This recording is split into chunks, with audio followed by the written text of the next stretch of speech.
ukudla kwase next chapter ngakunikeza 10 out of 10. Ithi kumnandi kakhulu yonke into ngakho. Ukudla kwala next chapter ngingakunikeza 10 out of 10.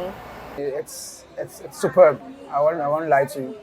Superb, and it's very filling. Shout out to the next chapter. Shout out to the next chapter. In a world of black and white, I choose to be vibrant with a stroke of red.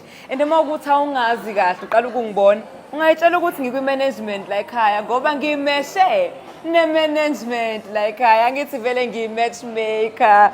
So it's my job to match and to make some couples. Can I get an amen? Greetings and welcome to the show. But of course, when I VIP yasemhlabeni, then you get to call me under my 2K. And guess what? Nami ngiyi 2K. I'm out here at the next chapter for another vibrant and love-filled episode of I Have a Crush on You right here on Select Africa TV. Namhlanje ke sibhalelwe intombazane for a change. Sibhalelwe uThandeka. Uthi ucela bandla simtholele uSimphiwe. Uthi uzwe ngathi umphiwe romantically. Angazi kuzohamba kanjani boza yami, but at least I've got you on my corner. So when uzokwazi ukuthi ungiphelezele, sizobona kanye kanye ukuthi i-date yanamhlanje iyozala nkomoni. Please follow us across all social media platforms, Select Africa TV, yonke indawo. And remember to subscribe to our channel right here on YouTube. If you'd like to be on this side of the camera, ushaya table for two nawe, nale phakade lakho elikwenza ungalali nasebusuku. Ngicela wehlise ukutatazela, yehlise umoya, ngisendlela ngibhalele indaba manje. The email address is down below and you know what to do. But for now, I know what to do and you do too. So come with me. I have a crush on you. I have a crush on you. Funa siphilipilo soba two. And please tell uvume tu. Cause mina I have a crush on you. Sanibonani, igama lami nguThandeka Ngwanqumalo. Bengade ngicelile la ku show usesisineyo ukuthi ngisize engixhumanise noSimphiwe. Okay, ngahlangana naye lapha ngangiyorecorda e-studio, ngamthanda. So bengilokho nje ngiworried ukuthi how can I get hold of him because inamba yakhe anginayo. So ngase ngicela ke usesisineyo ukuthi akwazi ukungixhumanisa naye ukuze ngizokwazi ukuthi ngisho ngaphakathi kumina. I can never get used to being called usisisine ngisho ingane zasekhaya zingibizwe kanjalo. Abangihloniphi? Yeah.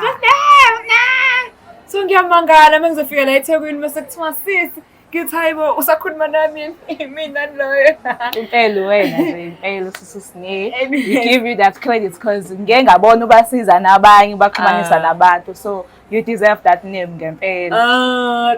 And I also helped out your friend because the story is sounding familiar. Oh, you were also in the studio yes. Recording. Yes. Manje mehlo ukuthi now it's the other way around because manje mngana kubani utho la. Oh yeah.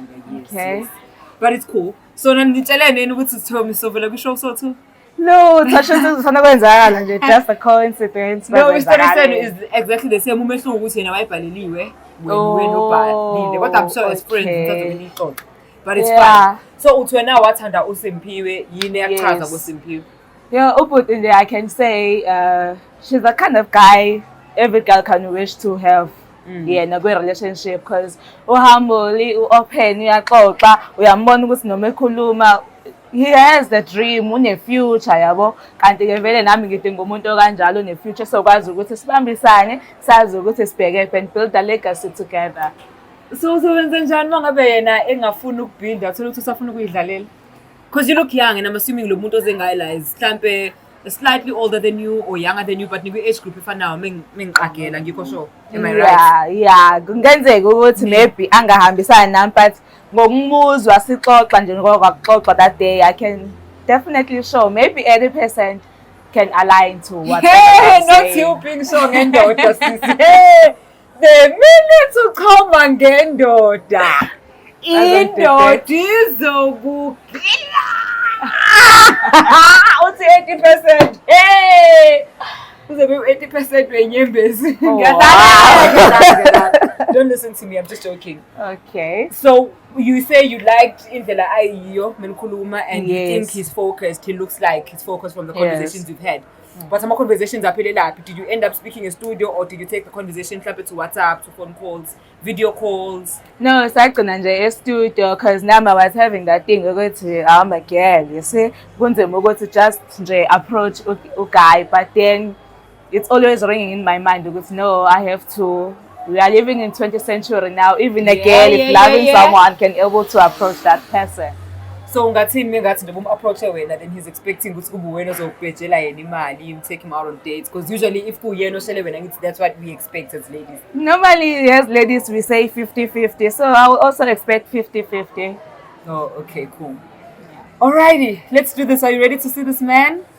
Goosebumps, butterflies in your tummy. Yes. Yini engakuphoxa mengasafike la ayenzi noma yisho. Engangiphoxa ukuthi nje mhlambe yena kube ukuthi Darren Simi ngale ndlela engimbona ngayo yena, yeah. But then, okay, it's life. So Anything's ngesikhathi ukhuluma naye possible. e-studio awuzange umnika ama-hints ukuthi you might be interested. There are those hints that Eswenzayo has girls, but then maybe again I didn't notice them because it was first time or whatsoever. Yeah, so bengekazi ukuthi udropha ama-hints. Yeah. Mhlawumbe uzotshela ukuthi you're It's just just, nice. it's just Yes. me, yes. Alright. Ngithukile ngoba kaze ngikhulume WhatsApp, so we both don't know what to expect, but indlela ozithemba ngayo wena inginika ithemba nami ukuthi izohamba kahle into yeni because you're coming across as someone who knows a story. Uyazazi ukuthi ufunani, usumbonile umuntu omfunayo, and yeah, you are sounding confident, so I'm also confident zohamba kahle. All the best. Thank you. In the color of red. Oh yeah. Let's do this in 5, 4, 3, 2, 1. I have a crush on you, and it's evident in the red and white. Because Valentine. we are about love, baby.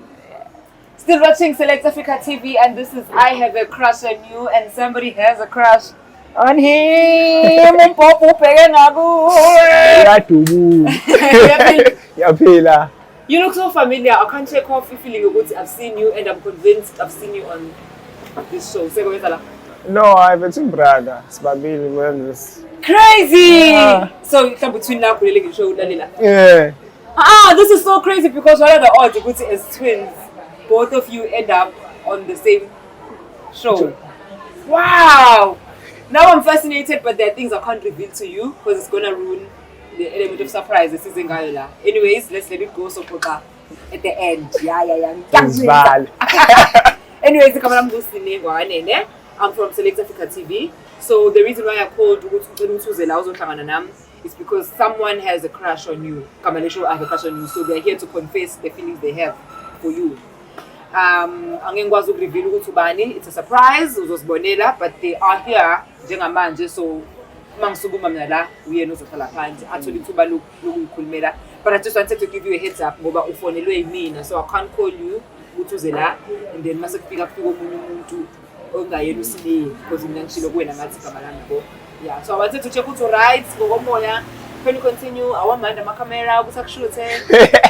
Yabona nje impilo ukuthi hayi. Great. It's still crazy ukuthi wena nethuni lakho ended up on the like is it AI? Is it technology? You find out on this episode of I Have a Crush on You.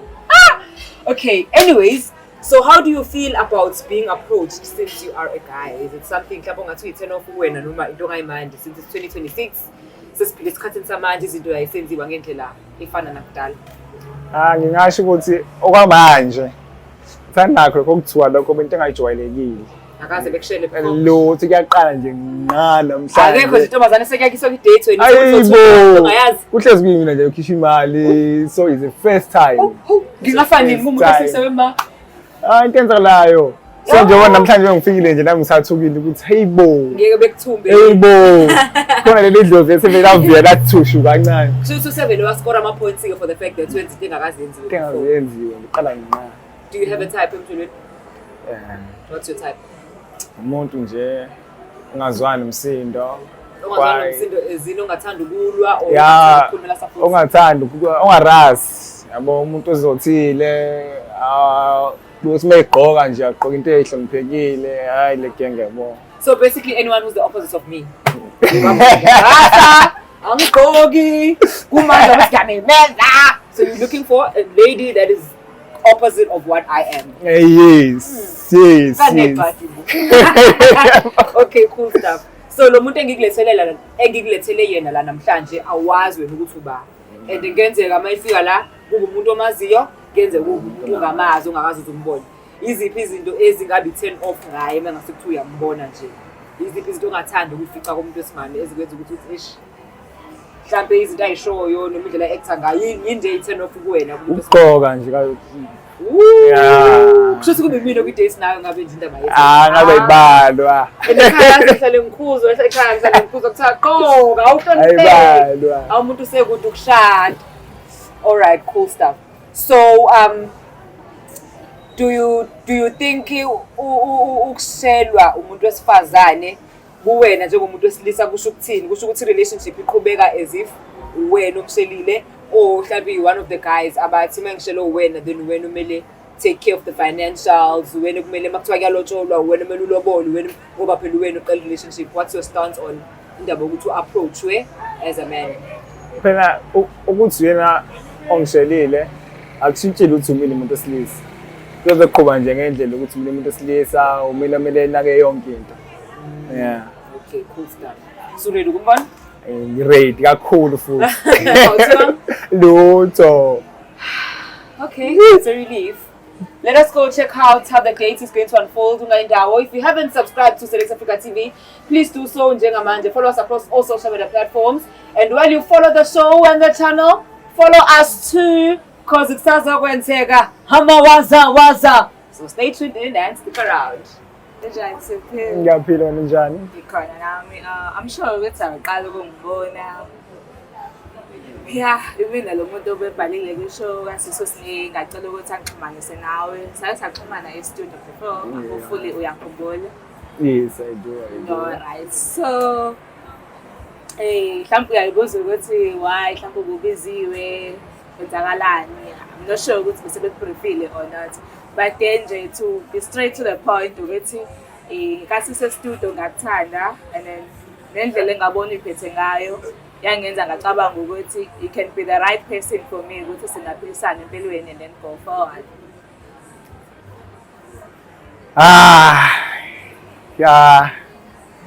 Ya khona bese bengikhide kancane phezulu but bengingakholwa ukuthi mhlawumbe bentisi umuntu engamazi. I'm surprised ukuthi umuntu engimaziyo. Yeah. And yeah, mfethu khona nje I'm sorry to surprise you. Kodwa I couldn't help myself because even sengisekhaya nje I was like that guy Siphile, yabo. I think mina nawe we can go somewhere if we can be in a relationship because akuningi engikudingayo kumuntu mase relationship. It's a person nje alright esizokwazi ukuthi sibambisane sikhule together and ngiyabona ukuthi nawe ukule same industry engikuyona and then there are a lot of players la outside but then wena ngakubona ngakethemba indlela nje okhuluma ngayo and then nokuzwa inkulumo zakho you created the picture of me ukuthi kahle kahle wena ufunani of which it's very close to what I'm looking for. Yeah, but mina kwamanje ukubona kwami ngingasho ukuthi kwabantu engithi mhlawumbe kuhambela kwesikhathi ngiyafisa ukuthi mhlawumbe ngihlangane naye indlela agqoka ngayo umuntu but njengamanje ngisayibonile kwena ukuthi yona mhlawumbe nokunye ukuhambela kwesikhathi ukuqhamuka kancane yayibona. Yeah. At least ngiyachaza. So maybe if ngezwe wena on your side wena mase ubheka umuntu esifazane sokubheka umuntu ozoba kanjani beside indlela yokugqoka and everything. Yeah, ke ngibheka umuntu ongazwani umsindo uthanda ukushawutha ukulwa aphume eminyanga ufinqa iketi isambezana nabantu yabo. Ngithanda umuntu quiet owenza into yakhe ayivala imilomo ongathi nje umuntu okind mfethu yabo ongasona isiqhwanqhwanga because most amantombazana manje yo hey girl. Alright. It look like ngathi ubu-expectile nje ukuthi ngizobuza khona uchaza mina because all those things usho ngimina ngempela and angena umuntu omsindo and other thing ngiyathanda ukuya enkonzweni ngiyokholwa so nje I don't have umsindo. So angazi-ke noma isicelo sami uzos-approve or uyas-decline.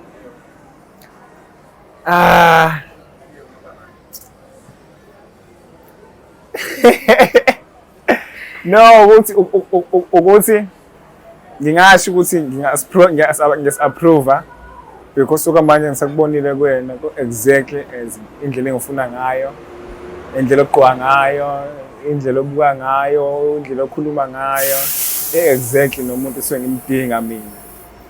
Yabo angakakuboni ngibathe ngisho ukuthi okwamanje yabo yes.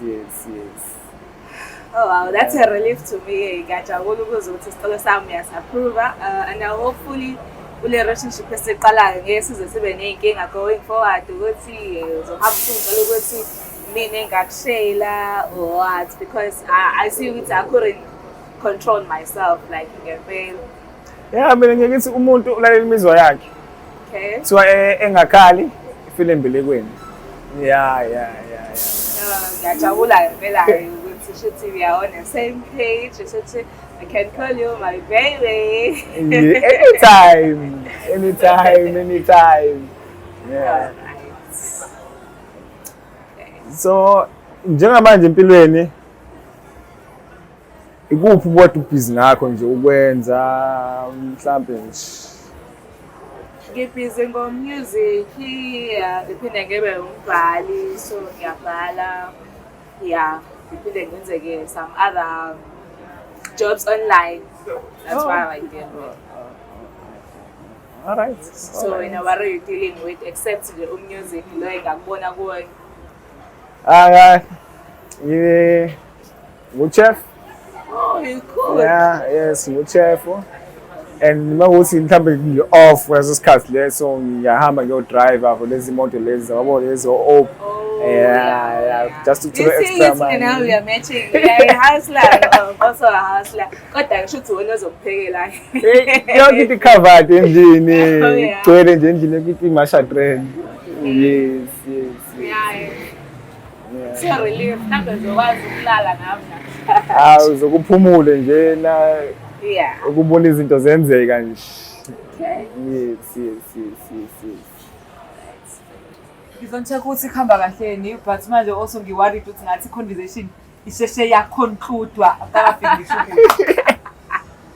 Amanje ngaze mangibe worried ukuthi why is the convo so short? Is it because the chemistry was too much? Yes. Nasheshe nafika kuvutha You know. Yes. And ngibukeka ni happy. Akhulu futhi. Uhappy malume. Ayibo. So would you say into ezele la enhlangeni? Kakhulu. Okay. How are you feeling now that you've seen ukuthi uyena? Hayi ngingaba nakho lokho ukuthi beyinto ethi umuntu engamazi but mase ngibona ukuthi uyena. And ule exactly umuntu esifazane engimdingayo empilweni ngivele ngaba nje. Ulisondela kancane I feel like uba ngihleli la ngiyablocker from the camera. So you're saying she's the kind of person umfuna and kathi ukhuluma ushela ukuthi ufuna umuntu ogqoka ngendlela ehloniphekile. Yes. Akanamsindo. She's nice and funny. Okay, you got yourself a real one. Yini kwenza ukuthi ubusumnikile impendulo. Uyajabulisa ngiyabona. Kade ngifuna ukubuza ukuthi yini kwenza ukuthi usheshe uthi yes. But ngabe ngathi I can't say that ungaka confirm ukuthi uthe yes. Ubengakazi ukuthi uthe yes but ngibona indlela oyiyo. That's the answer. Uyajampisa nje. So yini kwenza ukuthi iadvert yakho ivume fast kanje ubuvele nawo nama feelings for yena yini noma urealize mase nifika la tafuleni ukuthi actually this is it. Ngingasho ukuthi indlela ayiyona ngiyabe sengichazile indlela aqoka ngayo nokukhuluma kwakhe nendlela abuka ngayo ukuthi it's exactly lo muntu lo engithi noma ngihlele ekhaya nami ngiqhathanise ngibale usizi lami ngibona ukuthi mase ngithola umuntu kanje impilo ingaqhubeki phambili. Manje wamyekela ne-studio ngoba phela wambona. Wakhuphuka washaya ngomntana abantu acula bazakuculela nawe ngiyadlala sengiyafaka i-vice abe ngipheka sengiyanonga ngathi kuthela i-vice but wambona e-studio ukuthi amsho wayigqoke kanje wayenza kanje and then wathulelani wena umsebenzi mase ngibamba khona la studio kuthiwa baba ubulele umsebenzi baba. Yes bese kuba ngathi manje awukho professional and stuff. Okay, no, I hear you. Wena-ke yini oyithanda ngaye? I know ukuthi uthe kumina uthanda wesifazane ogqoka fancy, but anyone could dress like this and talk like this. Yini especial ngaye oyithandile? Hayi ngithanda ukuthi umuntu othandayo ukuthi azenzele izinto and futhi umuntu othanda ukuyisebenzela akagxilile kakhulu kumuntu osilisa. So yeah. Nokuthi uyigogethi ibalulekile. Yeah. Because uthi uzokwazi ukwakha naye ngoba umuntu ongagive up entweni ayifunayo. Yes, sokwazi ukubambisana sinamakhwala ngishoda khona aqhamuke nokunye ukuthi hayi cha ake senzeni kanje khona sokwazi siqhubekele phambili. So now does this mean you guys are officially a couple or uthe usazocabanga?